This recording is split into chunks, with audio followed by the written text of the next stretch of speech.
Welcome back to my channel, guys. In this committee hearing, Representative Jasmine Crockett confronts what she describes as Republicans' double standard regarding women, immigration, and other issues. Now, Crockett, she challenges the sincerity of Republicans' concern for women and girls, pointing out their alleged silence on issues like police killings of women and their lack of support for legislation regarding the Epstein files. Before I play the video, subscribe to this channel. If you're not already, like this video, share this video. Let's play the video clip here.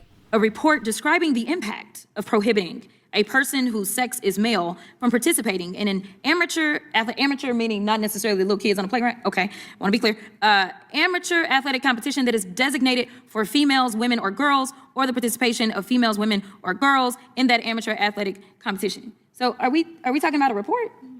So I still listen now. Maybe it's because the clerk didn't read the whole thing, and that's not her fault. She was told that was fine.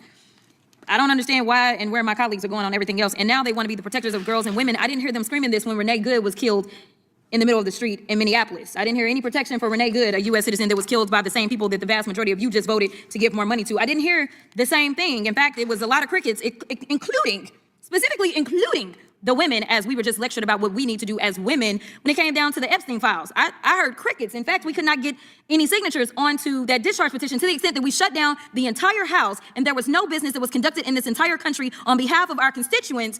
But let me be clear, the Republicans are going to protect girls and women because that's what this is all about. It's not about the report, because the amendment says it's about a report.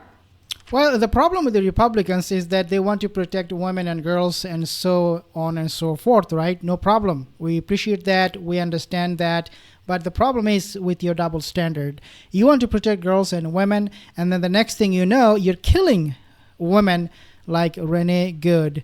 Where is your protection of women?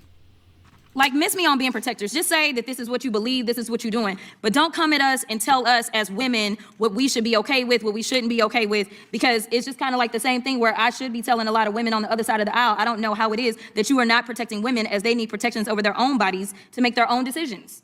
The gentleman to yield for a question. I will yield for a question. Well, thank you, Ms. Crockett, for those trenchant remarks. You know, our friend and colleague from New Jersey started by saying, what do most Americans think of as wrong? So he wants to ground people's approach to this bill on moral intuition. Well, what do you think the moral intuition of Americans is today about shooting Americans in the face for exercising their First Amendment rights, or stripping them of their lawful gun and then shooting them 10 times? You think the vast majority of Americans reject that? Oh, I know they do. You think that's why Donald Trump says he's going to de-escalate and they're trying to get out of Minneapolis because the whole country rejects the bloody, violent authoritarianism on display there? Oh, absolutely. Against women and girls and men and boys? Yeah, and I can also remind my colleagues that feel so deeply about the children.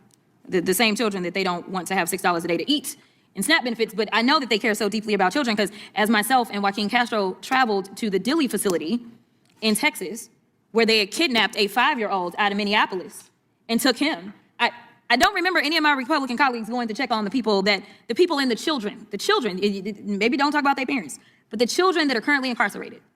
You know, after we left Dilley, I made it clear that as someone who has practiced criminal defense, I have been in actual prisons, I have been in jails. This was the first time that I've been in a facility that doesn't even offer educational opportunities. So you're snatching kids away from their schools sometimes. I do have a bill if y'all care about schools and care about the hospitals and care about the churches. I have a bill for that if y'all want to, sign up.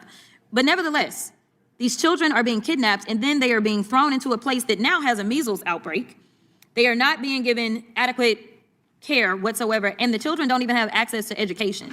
In this country, even somebody who is a convicted felon can go and get a degree. And these kids, their education has been stunted because this administration, with the complicity of each of you on that side, who refuse to acknowledge what is wrong, because I agree, some things shouldn't be right or left, they should be right or wrong. So if we want to talk about the amendment, because I think you don't want to report because the reports will reveal what most of y'all don't want to actually admit, which is that when it comes down to trans people in sports on the collegiate level, we have 10 in this country.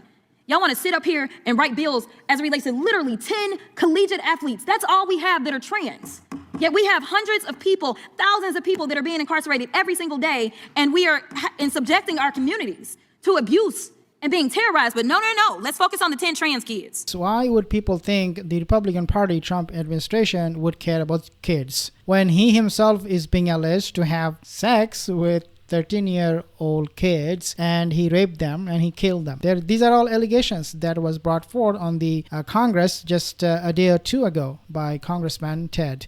So, I mean, this is something that we need to get out from and start to really see for things what it is. And the thing is, and the thing that we need to see is that Republicans, they are not absolutely 100% careful about how they treat kids, starting from those Epstein kids, those babies, to kids in the detention center, 5-year-old kid.